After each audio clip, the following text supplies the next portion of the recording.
आज की डेट में दुनिया भर के लोग खुद को फेमिनिस्ट कहते हैं। I am a feminist. I am a burn the bra kind of feminist. I'm a feminist. We are a feminist. और इन्हीं में से कुछ लोगों को सोशल मीडिया पे जम के ट्रोल किया जाता है और इन्हें बहुत सारा हेट झेलना पड़ता है। लेकिन क्यों? एक फेमिनिस्ट होने में आखिर बुराई ही क्या है? आखिर ये फेमिनिस्ट होता क्या है? और सबसे इम्पोर्टेंट, कैसे बॉलीवुड फेमिनिज्म और विमेन एम्पावरमेंट के नाम पे हमारे देश की यंग फीमेल यूथ के ब्रेन को वॉश कर रहा है और डिस्ट्रॉय कर रहा है। तो सबसे पहले बात करते हैं what is feminism. Feminism is all about social, political and economical equal right of women. यानी अगर सीधा सीधा बोला जाए तो फेमिनिज्म का मतलब यही है कि फीमेल्स को सामाजिक, आर्थिक और राजनीतिक रूप से आदमियों के समान अधिकार दिलाना ही फेमिनिज्म कहलाता है। लेकिन सबसे पहले ये जानना पड़ेगा कि फेमिनिज्म की शुरुआत कहाँ से हुई और फेमिनिज्म की जरूरत आज हमें क्यों है, क्यों फेमिनिज्म इतना इम्पोर्टेंट है आज के डेट में। सन 1800 में अमेरिका, ब्रिटेन और कई कंट्री में वुमेन्स को एक डोमेस्टिक वर्कर की तरह देखा जाता था। ना ही उन्हें वोटिंग के राइट से, ना ही कोई पॉलिटिकल इवेंट में वो पार्ट ले सकती थी और ना ही अपने नाम पे कोई भी प्रॉपर्टी ले सकती थी। हालत इतनी खराब थी कि जर्मनी के कुछ एरियाज में एक हस्बैंड अपने पत्नी को बेच तक सकता था। हमारे देश के बिहार के कुछ इलाकों में ये काम खुलेआम हो रहा है और इस पर कोई भी स्ट्रिक्ट एक्शन नहीं लिया जा रहा है। और अगर अपने देश की हिस्ट्री पे नजर डाले तो सती प्रथा और ऐसे छोटे छोटे कई सारे इवेंट्स देखने को मिलेंगे जिसका असर हमारे समाज पर आज भी है। और इसका जीता जाता एग्जांपल, न्यूली मैरिड कपल कई सारे बच्चों को जन्म दे देता है केवल एक बेबी बॉय पाने के लिए।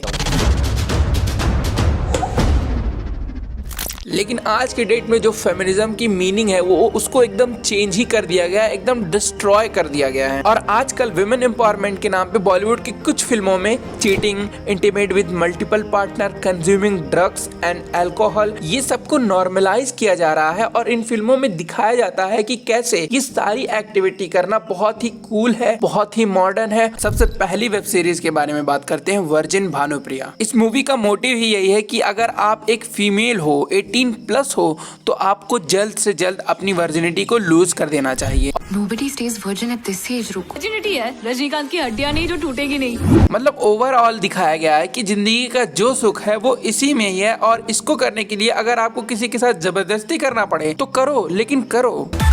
अभी नहीं तो कभी नहीं, अभी नहीं तो कभी नहीं। क्या कर रही है तू? हो गया तेरा। सीन में एक लड़की को विदाउट कंसर्न एक लड़की के साथ जबरदस्ती करते हुए दिखाया गया है और इसे एक कॉमेडी और एंटरटेनिंग वे में प्रेजेंट किया गया है। 1 मिनट के लिए सोचो, अगर इसी सीन में जेंडर को एक्सचेंज कर दिया जाए तो इस सीन को एक रेप की तरह पोर्ट्रेट किया जाता और इसके बैकग्राउंड में एक ड्रामेटिक म्यूजिक प्ले हो रहा होता, ना कि एक एंटरटेनिंग।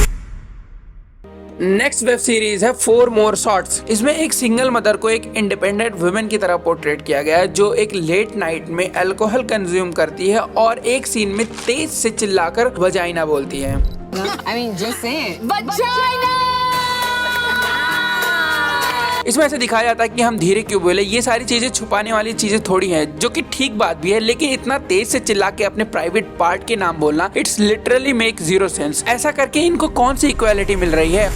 सेकंड कैरेक्टर है दामिनिका, जो अपने बॉयफ्रेंड को इंटीमेसी के लिए मना करती है क्योंकि उसने अभी रिसेंटली भी अबॉर्ट किया है। लेकिन अगले ही सीन में दिखाया जाता है कि वो किसी और के साथ फिजिकल हो जाती है। इस सीन में चीटिंग और सेक्स विद मल्टीपल पार्टनर्स को कैसे नॉर्मलाइज किया जा रहा है। इसमें दिखाया जा रहा है कि किसी के भी साथ भी आप इंटीमेट हो सकते हो, ये बहुत ही मॉडर्न है और कूल है। थर्ड कैरेक्टर इसमें आती है सिद्धि, जो कि बोलती है कि मैं वर्जिन हूँ और मेरी मॉम मुझसे नफरत करती है। I'm Siddhi, I'm a virgin. My mom hates me. मतलब भाई कितना स्टूपिड कॉन्टेक्स्ट दिखाया गया है इसमें। अगर क्रिएटिविटी नहीं है तो सेक्सुअलिटी के अराउंड कोई भी स्टोरी डेवलप करके दिखा दो। और कहीं ना कहीं ऐसी सीरीज का हमारे समाज पर बहुत गहरा असर पड़ रहा है और ऐसे सीरीज हमारे यूथ के लिए किसी स्लो पॉइजन से कम नहीं है।